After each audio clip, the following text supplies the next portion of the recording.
Hello friends, welcome to my YouTube channel education classes. जैसे कि आपको पता है, हमने कल वाली क्लास में हरियाणा जी के कुछ मोस्ट इम्पोर्टेंट पॉइंट्स डिस्कस किए थे हमारी हरियाणा हिस्ट्री के बारे में। तो आज हम उसको डिटेल में करेंगे। ठीक है, तो जिन्होंने कल वाली वीडियो नहीं देखी, पहले तो वो वीडियो देख लो, फिर उसके बाद हम आज वाली वीडियो आप देखिए। ठीक है, इसमें आज हम क्या करेंगे, हड़प्पा सभ्यता के बारे में जानेंगे। ठीक है, हड़प्पा सभ्यता के बारे में जानेंगे, ये कौन से काल से संबंधित थी। ठीक है, तीनों काल के बारे में जानेंगे, कौन कौन से काल हमारे हुए हैं और किस काल में हड़प्पा सभ्यता थी। तो आज सिर्फ हम हड़प्पा सभ्यता के बारे में डिस्कस करेंगे, सिंधु घाटी की सभ्यता के बारे में डिस्कस करेंगे और उसके बाद हम आगे चलेंगे। ठीक है, तो लास्ट तक बने रहे। चलिए स्टार्ट करते हैं आज की वीडियो। कल हमने जो 3 काल पढ़े थे, आप कल वाली वीडियो देखना, तो इसमें मैंने आपको बताया था कि हमारे 3 काल हुए हैं। ठीक है, नंबर 1 पे क्या था, प्राग ऐतिहासिक काल।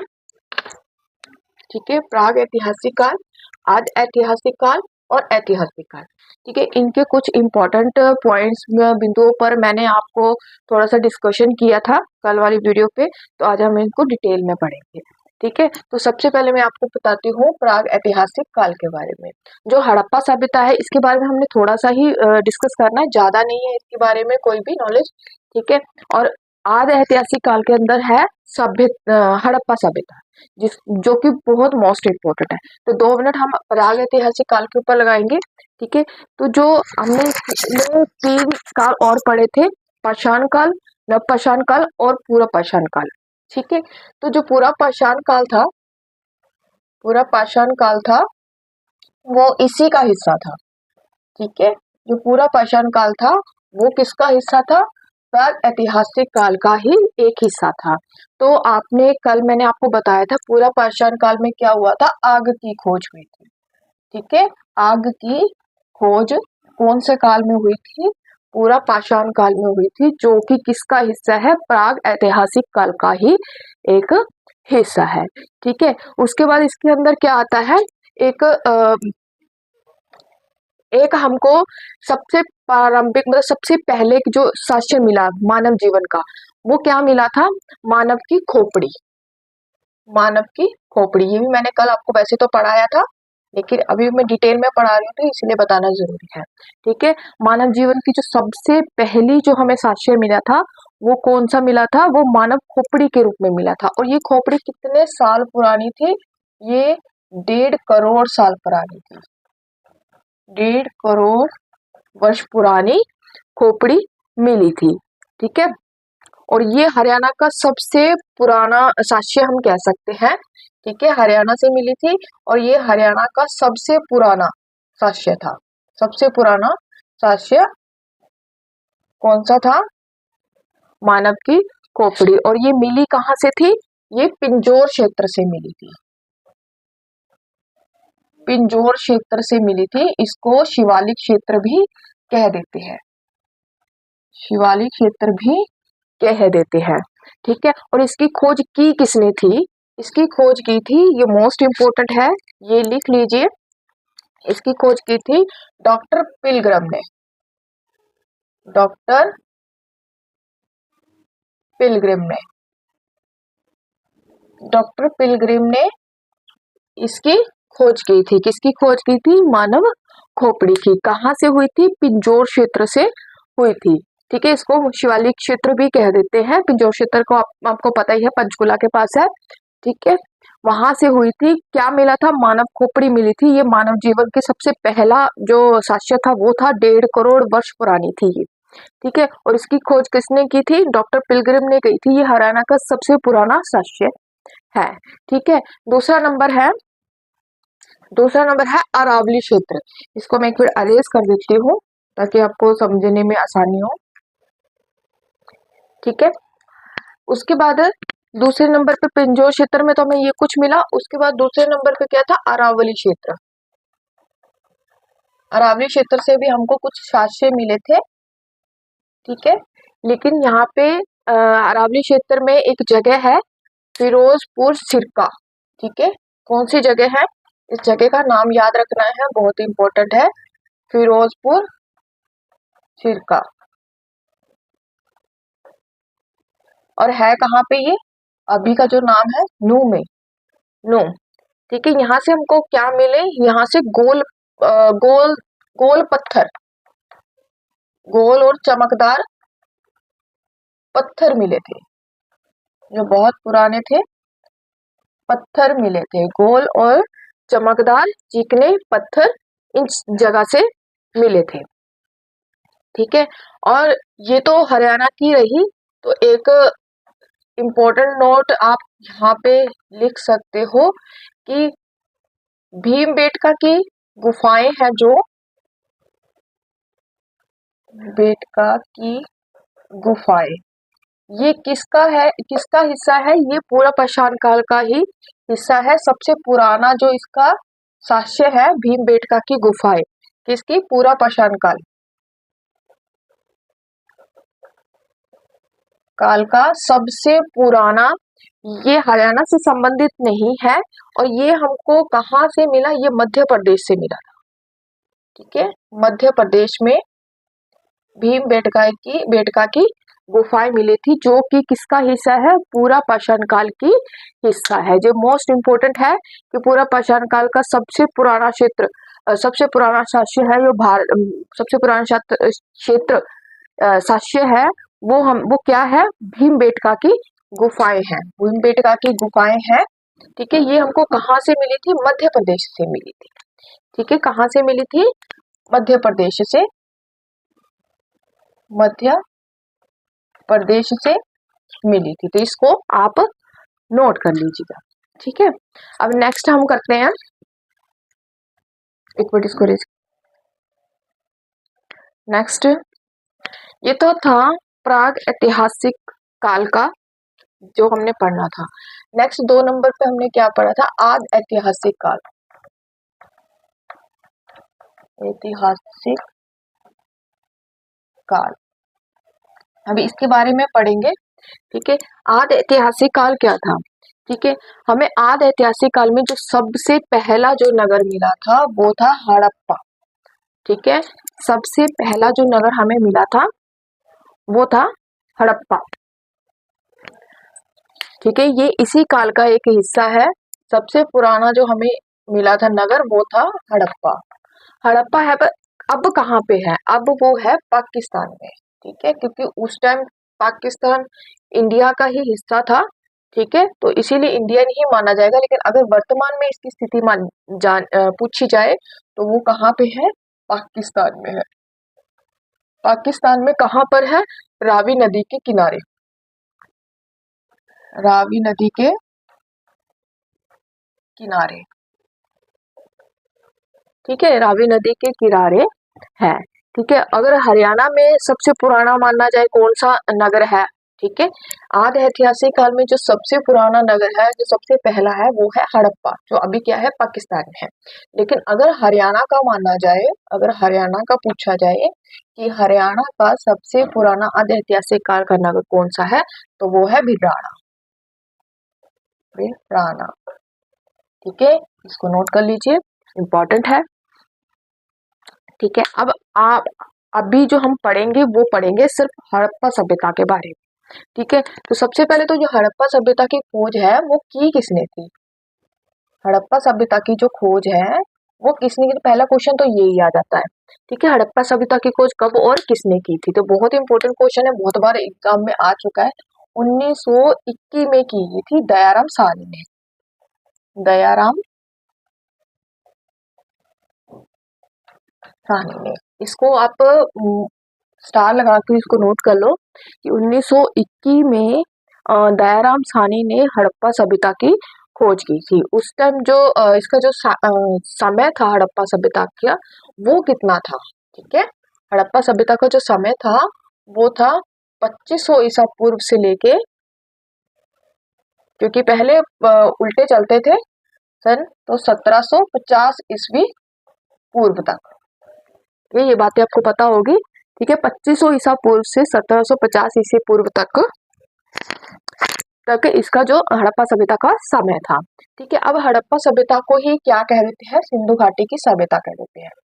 सिंधु घाटी की सभ्यता के बारे में आपने 10th में 6th 7th से आप पढ़ते ही आए हो ठीक है, सिंधु घाटी की सभ्यता भी हड़प्पा सभ्यता भी कहते हैं। क्यों? क्योंकि ये रावी नदी के किनारे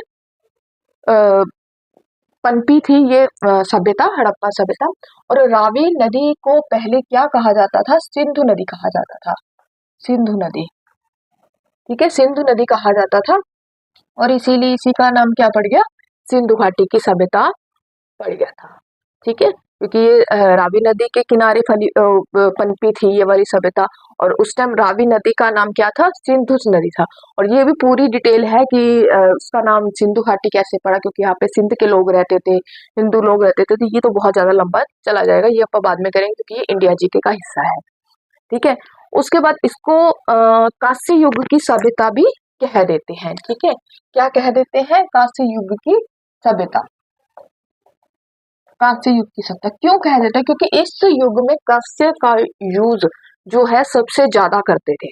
ठीक है, इसका जो प्रयोग है कांस्य का, कांस्य धातु का, वैसे तो सभी धातुओं से लोग इस टाइम परिचित हो चुके थे, सिर्फ लोहे को छोड़कर। ठीक है, सोना, चांदी, कांस्य, तांबा सबके की जानकारी इन लोगों को उस टाइम थी, लेकिन सबसे ज्यादा जो यूज होता था वो था कांस्य। ठीक है, इसीलिए इसको कांस्य युग भी कहा जाता है या ताम्रकालीन भी कहा जाता है। ठीक है, क्योंकि नाम कुछ भी आ सकता है, एग्जामिनर कौन सा नाम लिख दे कुछ नहीं पता, तो आपको हर नाम पता होना चाहिए। ठीक है, और क्या कहते थे इसको? ठीक है, इस हड़प्पा सभ्यता के सारे नामों का आपको पता होना चाहिए। ठीक है, नेक्स्ट हड़प्पा सभ्यता को सिंधु सभ्यता भी कहा जाता था, कांस्य युग भी कहा जाता था। ठीक है, ताम्रकालीन युग भी कहा जाता था। आपने सब जान लिया। अब इसका एक और नाम भी सामने आता है जो आपने बहुत बार सुना होगा, मोहन मोहन मोहन जोदड़ो, मोहन जोदड़ो, ये नाम आपने सुना होगा, इसकी पिक्चर भी थी। ठीक है, आपको पता ही होगा, सबने देखी होगी। ठीक है, तो इसको मोहनजोदाड़ो भी इस सभ्यता को कहते हैं, जिसकी खोज कब की गई? 1922 में की गई। इस नाम की खोज 1922 में किसने की थी? राखलदास ने। मोहनजोदाड़ो की मोहनजोदाड़ो इसका ही एक हिस्सा है। ठीक है, ठीक है, आधे ऐतिहासिक काल का ही एक हिस्सा है जो 1922 में की गई थी। और किसने की थी? राखलदास बनर्जी ने। राखलदास बनर्जी ने इसकी खोज की थी। ठीक है, मोहनजोदाड़ो सिंधु नदी के किनारे ही ये भी वहीं पे हुई थी। ठीक है, अब कोई पूछ रहा था भी मोहनजोदाड़ो का अर्थ क्या होता है? ठीक है, इसका अर्थ क्या होता है, क्यों इसको ये नाम दिया गया? इसका नाम होता है मृतकों का टिल्ला, मृतकों का टिल्ला। ठीक है, ये इसका इसीलिए इसका नाम क्या पड़ गया? मोहनजोदाड़ो पड़ गया। ठीक है, अब देखिए इसको और क्या कहा जाता था? हड़प्पा सभ्यता को और क्या कहा जाता था? इसको सरस्वती सभ्यता भी कहा जाता था। सरस्वती सभ्यता भी कहा जाता है। आपको इसके सारे नाम याद करने जरूरी है, क्योंकि कुछ भी पूछ सकता है एग्जामिनर। ठीक है, सरस्वती सभ्यता हमारे सिर्फ हरियाणा में कहा जाता था, क्योंकि सरस्वती नदी हरियाणा में थी, और ये जो सभ्यता है हरियाणा में सरस्वती नदी के किनारे ही फली फूली थी, पनपी थी, इसीलिए इसको सरस्वती सभ्यता भी कहा जाता है। अगर सीटी का एग्जाम दे रही हो और हरियाणा जी की उसमें आती है तो ये क्वेश्चन ऑब्वियसली एग्जामिनर पूछ सकता है। ठीक है, अच्छा, ये तो हो गया सारा इसके नामों के बारे में भी, हड़प्पा सभ्यता को किस किस नामों से जाना जाता है। ठीक है, उसके बाद कुछ इंपॉर्टेंट नोट्स आप नोट कर लीजिए, कुछ कुछ इस सभ्यता के बारे में। जो सबसे पहली जो धातु का प्रयोग करना शुरू किया था वो था तांबा। ठीक है, क्वेश्चन को ध्यान से समझ के फिर ही आंसर देना। हड़प्पा सभ्यता में सबसे ज्यादा कौन सी धातु यूज होती थी? कांस्य होती थी। ठीक है, लेकिन सबसे पहले कौन सी धातु का प्रयोग होना स्टार्ट हुआ? वो था तांबा। तो इस चीज को ध्यान में रखना। ठीक है, इस टाइम पे जो लोग थे वो सभी धातुओं से परिचित थे, लोहे को छोड़कर तांबा, कांस्य, सोना, चांदी इन सभी धातुओं से परिचित थे, लेकिन लोहे से परिचित नहीं थे। ठीक है। पालतू पशु किसको बनाया? कुत्ते को। ये मैंने कल करवाया था आपको। पालतू पशु किसको बनाया? कुत्ते को बनाया। ठीक है। और सबसे पहले जो मतलब कृषि के जो साक्ष्य मिले वो भी मैंने आपको कल बताया था। कृषि के साक्ष्य कहाँ से मिले थे? मेहरगढ़ से मिले थे। मेहरगढ़ अब कहाँ पे है? अभी वो कहाँ है? पाकिस्तान में है। पाकिस्तान में है। ठीक है। मेहरगढ़ पाकिस्तान में है। और चावल के जो साक्ष्य मिले, चावल के भी साक्ष्य मिले थे, क्योंकि इस टाइम लोग कृषि भी करते थे और चावल भी बीजते थे। तो इसका जो साक्ष्य मिले वो उत्तर प्रदेश से मिले थे। उत्तर प्रदेश से मिले थे। कोल्हड़वाला,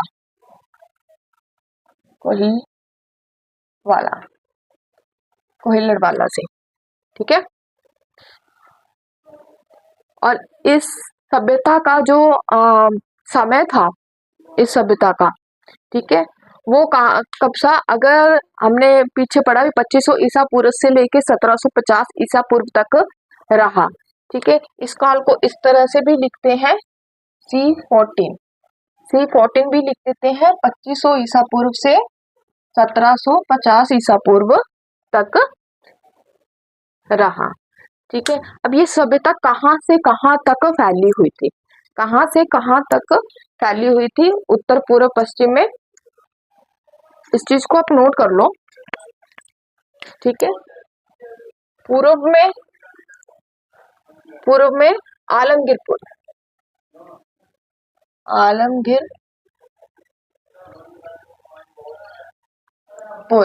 आलमगीरपुर जो कहाँ पे है?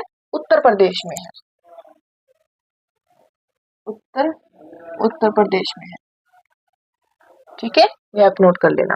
उसके बाद पश्चिम में तक फैली हुई थी ये सभ्यता। कहाँ से कहाँ तक फैली हुई थी इसका विस्तार। ठीक है। ये है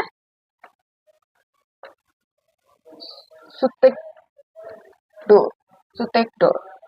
ठीक है। ये कहाँ पे है? ये पाकिस्तान में है। ये पाकिस्तान में चला जाता है। ठीक है। उसके बाद उत्तर में मांडा, उत्तर में मांडा जो कहाँ पे है? जम्मू कश्मीर में है। कहाँ पे है? जम्मू कश्मीर। ठीक है। कहाँ पे है? जम्मू कश्मीर में है। कहाँ तक? चिनाब नदी है वहां तक। ठीक है। उसके बाद दक्षिण में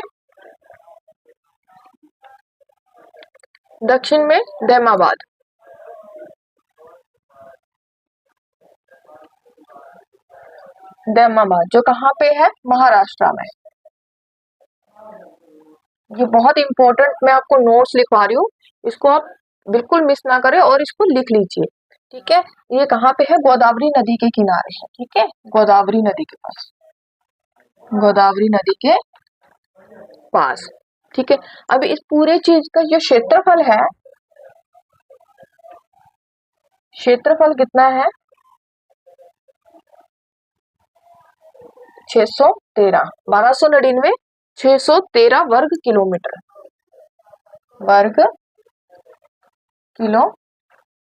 1299, 613, 1299, 613, इस तरह से याद करोगे, याद हो जाएगा। भी हड़प्पा सभ्यता का जो क्षेत्रफल था कितने से कितनी जगह में फैला हुआ था? 1299, 613 वर्ग किलोमीटर में फैला हुआ था। ठीक है। और हड़प्पा सभ्यता का या सिंधु घाटी सभ्यता का सबसे बड़ा जो हम कह सकते हैं संग्रहालय, ठीक है, संग्रहालय या म्यूजियम कहाँ पे बना हुआ है? वो कहाँ बना हुआ है? हमारे हरियाणा में बना हुआ है, ऑल इंडिया का। ठीक है। राष्ट्रीय स्तर पे हम कह सकते हैं।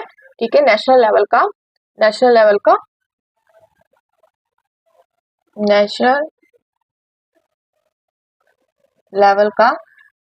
लेवल का म्यूजियम या संग्रहालय कहाँ पे बना हुआ है? हमारे हरियाणा में बना हुआ है। उसका नाम क्या है? राखीगढ़ी। राखीगढ़ी, जो कहाँ पे है, हिसार में है। ठीक है, कहाँ पे है, हिसार में है राखीगढ़ी। इसके बारे में हम डिटेल में पढ़ेंगे अपनी नेक्स्ट वीडियो में। ठीक है, राखीगढ़ी, राखीगढ़ी कहाँ पे है, हिसार में है। इस पे भी हम पूरा डिटेल में पढ़ेंगे। ठीक है, तो मैंने इम्पोर्टेंट आपको सब कुछ बता दिया हड़प्पा सभ्यता के बारे में। ठीक है, यहाँ के लोग जो क्या खाते थे, सबसे ज्यादा गेहूं और जौ का यूज सबसे ज्यादा करते थे। ठीक है, ये वैसे मैं आपको बता देती हूँ, ज्यादा पूछे नहीं जाते हैं, लेकिन फिर भी चलो पता होना चाहिए। एक लिपि के बारे में जरूर पूछते हैं, लिपि इनकी कौन सी थी। ठीक है, इन लोगों की जो लिपि थी वो कौन सी थी, तो लिपि आ जाए तो इनकी कोई लिपि नहीं थी। अभी तक कुछ पता नहीं चला भी इनकी कोई लिपि थी या नहीं थी। ठीक है, और ये देवी माता की पूजा करते थे। ठीक है, पशुपति की पूजा करते थे, पशुपालन करते थे ना, उनकी पूजा करते थे। ठीक है, बस बाकी तो बाकी इसमें और कुछ भी नहीं रहा। हाँ, इसमें एक नाम और आता है, कालीबंगा। ठीक है, कालीबंगा एक नाम आता है, कालीबंगा। ठीक है, इसके बारे में अपन डिटेल से पढ़ेंगे, कालीबंगा होता क्या है। लेकिन इसका अर्थ पूछ लेते हैं अभी, कालीबंगा का मतलब क्या होता है। तो कालीबंगा का मतलब क्या होता है, काले रंग की चूड़ियां। ठीक है, और इसके जो लोग हैं वो कौन सा खेल खेलना पसंद करते थे, ज्यादातर शतरंज खेलना पसंद करते थे। ठीक है, लोहे को छोड़कर ये तांबा, कांसा, सोना सब धातुओं से परिचित थे। ठीक है, तो ये था अपना आदि ऐतिहासिक काल हड़प्पा सभ्यता के बारे में। ठीक है, उसके बाद हम करेंगे अपना नेक्स्ट ऐतिहासिक ऐतिहासिक काल। ऐतिहासिक काल में क्या आएगा, ऐतिहासिक काल में हम पूरा इसको पढ़ेंगे, लेकिन अभी क्या है ना, ठीक है, ऐतिहासिक काल पढ़ेंगे, हड़प्पा सभ्यता का नाम पढ़ा कैसे वो पढ़ेंगे। ठीक है, आज के लिए इतना ही, क्योंकि फिर वीडियो ज्यादा बड़ी हो जाएगी, कुछ समझ में नहीं आएगा। ठीक है, आज आपने इतना रिवीजन करना है। आपको एक क्वेश्चन देनी हूं मैं, आपने उस क्वेश्चन का आंसर मुझे कमेंट बॉक्स में करना है। एक क्वेश्चन है जो आपके लिए होमवर्क रह सकता है। ठीक है, मनुष्य ने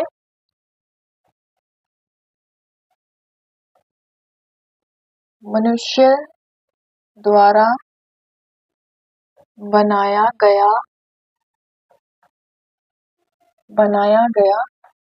पहला औजार कौन सा था। अगर आपने दोनों वीडियो देखी है तो इसका आंसर आप बहुत अच्छे से दे सकते हो। ठीक है, इसके ऑप्शन मैं आपको दे देती हूँ। ए नंबर तलवार, बी कुल्हाड़ी, सी चाकू, नंबर डी हशिया। अगर आपने दोनों वीडियो देखी है तो इसका आंसर आप बहुत अच्छे से दे सकते हो, और इसका आंसर आपने जरूर करना है। ठीक है, और वीडियो को लाइक जरूर कर देना, और नए हो तो चैनल को सब्सक्राइब करें। ठीक है, मिलते हैं हमारी कल की वीडियो में। Thank you so much, bye bye.